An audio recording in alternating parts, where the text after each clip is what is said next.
Hello and welcome to the new video. Today we're gonna take a look at some test battles for the Great League Remix Cup. We're going to have a team here around the Shadow variant of Gallade, and this Pokemon is something that I have not seen in quite a long time. A lot of people are super excited when this Pokemon got the fast move of a Psycho Cut, I think 2 seasons ago now. And then all of a sudden the hype completely disappeared, this Pokemon completely disappeared, but for good reasons we will see here today. Also, what I have to say is that very likely a lot of people here are not running the correct teams because it is not as clear for like Great League. I mean, it's still kind of clear, but like a lot of people here, for example, I think has some Pokemon that are kind of illegal. But I was asking for Great League during sub battles, of course. I cannot really say that everybody is also going by that kind of standard. I think that Pokemon is also legal. I'm just gonna put up the chart real quick on the side to see what is currently allowed or not. But as you can see here, Skirdosh not going to enjoy the matchup against the Carbink. We're going to be able to fully farm them down. Azumarill is for sure illegal, so doesn't really matter. We're still gonna win. Next opponent, Registeel. Looks like it's illegal, but it's definitely legal, which does not make any sense at all. Like, why the hell is this Pokemon allowed? And this battle was actually, I think, the first battle that did as well. We want to see a Manabus going to completely hardwall us. We can at least still go for a back-to-back variant of that close combat, allowing us to get some nice damage in against the opponent, and the opponent is going to be able to exactly survive this by like 1 HP, so that is quite awkward, but we can still farm them down. But now we have to hope that our final Pokemon, it's called the Chestnut, is going to core break the opponent's team, which I doubt is going to be the case. And so, yeah, we're going to be able to at least go up against the Registeel. We're forced to use a shield here on a potential Focus Blast, and it is going to be that Focus Blast coming through, and the opponent is going to have a Gligar in the back and just hardwalls us.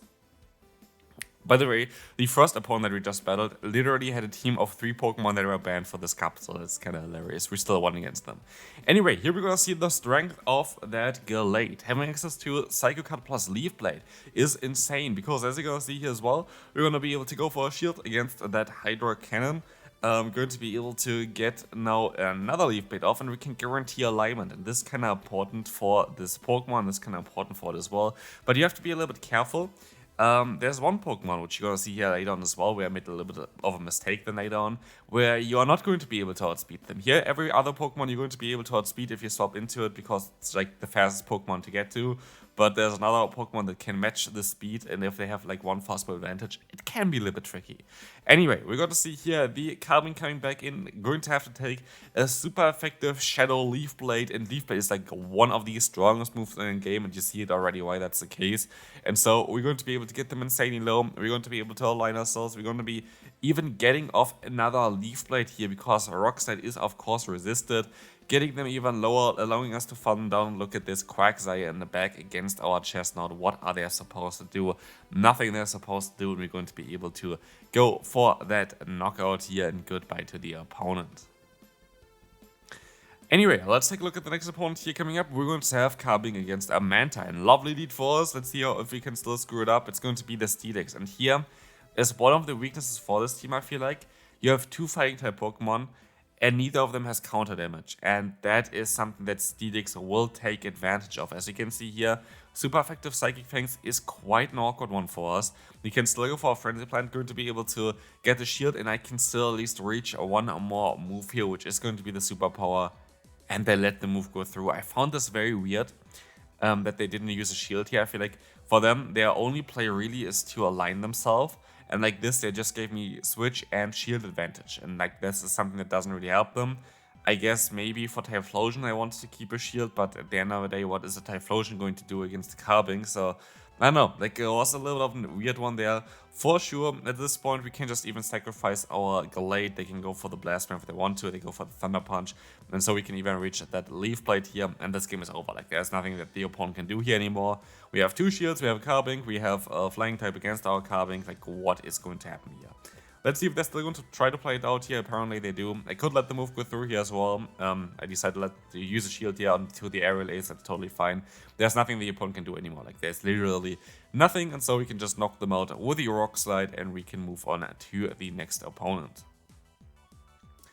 Let's see what the next opponent is going to have here. It's going to be Aurorus, one of my favorite Pokemon actually for Go Battle League. I don't know why, but I like to play this Pokemon quite a lot. And I swap out into the Poliwrath, as we can retaliate with our Gallade. And that's kind of nice because Gallade, well, of course, our other Pokemon would have also super effective damage with like the grass typing there. Gallade is just going to outspam them. It's going to have fast move pressure, is resisting counter, even though it doesn't really look like it. And so it's just going to be a great matchup overall. And we're going to be very likely able to align ourselves accordingly here again as well, which is going to be kind of great. So Gallade is going to use a shield here, and we should be able to overfarm up to 2 Leaf Blades against the opponent. Even if 1 Leaf Blade is not going to knock them out, we have another one in store and we can guarantee alignment, which is super important, as you're going to be able to take that knockout. In comes a Chestnut, and we can still go for another huge charge move here with the Gallade. The close combat is coming through with double debuff, but still doing a ton of damage. Like, imagine not double debuffed, I think we would have just one-shot them there. So Gallade's damage output is quite insane. They swap onto the Aurorus. I should have actually just went for the superpower most likely, but I decided to swap out into my Carbink. This game is over already at this point anyway. Like, we're going to have a great hard counter matchup there. Carbink just sadly beats Aurorus, which makes Carbink just a better Aurorus. But yeah, we're going to be able to go ahead and go for that rock side. The opponent is going to go down. Chestnut is coming back in here, and we are going to try to reach another rock side in time, which we can do. And so this is going to be fine. We can move on to the next opponent. Well, let's see what they're going to have here. Mandiboss in the lead. That's going to be quite nice. Let's see what they're going to swap into, and that's exactly where I make a mistake. I should just went into my Chestnut. I don't know why I didn't do this. Like, that was definitely a silly mistake, because Chestnut would have been way better. But yeah, like, this is going to be basically very costly most likely, because if the opponent is smart, which I think they are, they're gonna just try to play it on a 2-shield scenario. Because of the one fast move advantage that they have, they're going to be able to outspeed me because they take the exact same turns to get to a charge move like I do. And while, yeah, mine is super effective, my charge moves, like, it doesn't really help me as well there, because the opponent would have outsped me there, and I cannot force to let the move go through, and now go into my Chestnut to try to farm them down. If I just went straight into my Chestnut, this game would have been very likely over, because I would have hardwalled the Mandiboss, and now the Mandiboss is going to hardwall me. Especially if the Mandiboss is running the fast move of Air Slash, and in the back it's going to be a Swampert. I was thinking maybe there's still a chance of me winning this battle. The one chance that I have here is that I am going to be able to reach that Moonblast, and it's going to be enough to knock them out. And let's see if this is going to be the case. It's doing quite a lot of damage here for sure, but it's not enough. And so sadly, there's nothing I can do here anymore. I just screwed it up myself. Like, if I just went ahead and went into my Chestnut against the opponent before, I would have won this battle. But yeah, good game to the opponent. I made a mistake there for sure. But yeah, it's something that I don't even know why to be fair. I don't know. But yeah, it's kind of silly. Definitely not play it like I do. If they swap into a Mudboy, go into your Chestnut does make way more sense. So yeah, good game there. Next opponent, we're going to see a Serperior in the lead. That's going to be actually one of the worst possible Pokemon to encounter for this team, because it is a Grass-type Pokemon that has Grass-type coverage, but also Flying-type coverage. And basically, for example, if you're going to encounter something like a Tropius in this cup, that's fine. You have fast move pressure with your lead of Carbink. And if you encounter like any other Grass-type Pokemon, it is fine because your backline is usually actually good against Grass-type Pokemon.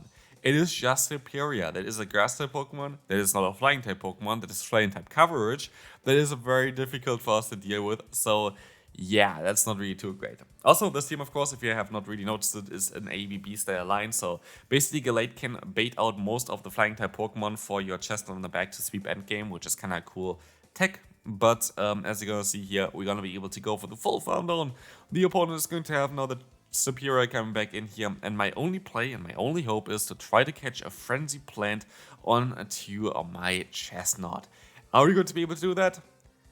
I don't think so. I don't think so at all, and so the opponent can go ahead and go for an Aerial Ace. They're going to overfarm it quite a bit and swap out perfectly onto a Carbink.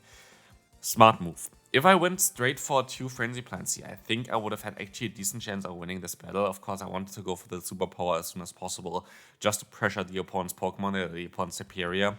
And of course, the opponent used it as well, and so they played it accordingly, and that was quite smart by them.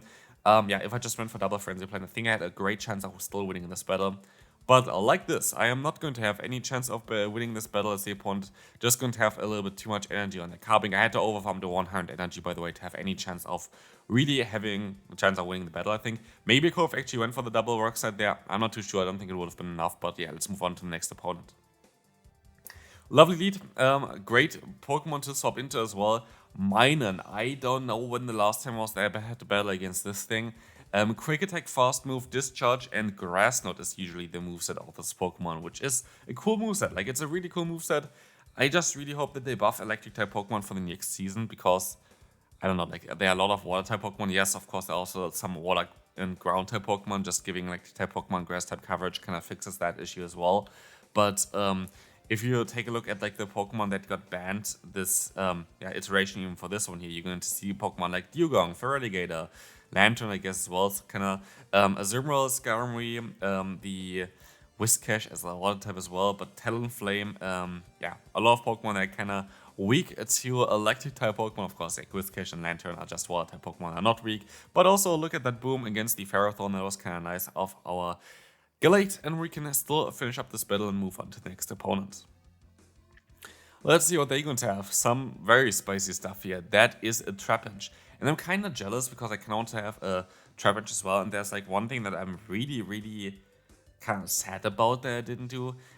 Basically, I got 2 Shadow Hundo Pokemon. One of them was actually a Shadow Hundo Trapinch, and I actually should have got a way more Hundo Pokemon already, because like, I don't know, like I have to do way too many Rocket Grunts for this kind of raid. Should have had already some more. But yeah, I got 2 Shadow Hundo Rocket Grunt Pokemon, and one of them was a Trapinch. And I evolved it already. I evolved it already into a Flygon when like there was a community day and something like this. I didn't think about that it would have been actually cooler and better to use either Vibrava, I think it's the name as well for it, or Trapinch in the Great League. You can fully XL this Pokemon and then just have some fun. Vibrava as well has, I think, access to Sand Tomb plus Dragon Breath, which is kind of unique and cool. And yeah, I don't know, I didn't do it, and it's kind of silly because I would have loved to have a Shadow Trapinch right now, or Shadow Vibrava for the Great League, but it is what it is. We're going to be able to still knock them out here, and Trapinch is also not going to have too much play against us. We can go for a double superpower. This should be enough to knock them out. They know that as well, and so that is going to be a very good game here. Still fun to see a Trapinch in play. Even though they even walled my lead, there was not a lot that they could do against the Gallade especially. Final team. Here I'm kind of sorry, by the way. A lot of times it's something that you don't really see. Like, a lot of times I kind of want to also wait out a little bit later on here on this battle. But a lot of times in the beginning of those battles, like, this is something that you don't see when you see the recording here, because I usually cut it off. And like, there are basically so many issues for me to ask people to invite them. Or here we have some lag as well, apparently, again. Basically, when I have like those invites, a lot of times I just get into battles when like the opponent never moves, and so I usually just go for some fast moves, see what is happening, and then just forfeit the battle. That's like the usual thing here. Apparently they just had a lot of lag, which is of course kind of sad for them and going to impact the game quite a bit, because now we're going to completely hardwall them, or otherwise they would have completely hardwalled us. It is just kind of a bit sad there, but I don't know, like it is very buggy for me to do those videos for the early videos for like new cups, just because the invite feature is still so bugged. It is mad how much is broken in Pokemon Go. But yeah, you usually don't really see like the broken side of the invite feature, because that only happens when you have like a lot of people inviting you at the same time. And for me, I ask online on Twitter, of course, and ask a lot of people, and like get like 5 invites at the same time usually, and then they kind of bug. But it is what it is. Like, it's just, the game is just a little bit broken. But anyway, hope you enjoyed this video. There's very likely going to be another one out a little bit later today, of course, when the cup actually drops, not before that, because I still have to learn for university. So I'll see you then. Bye bye.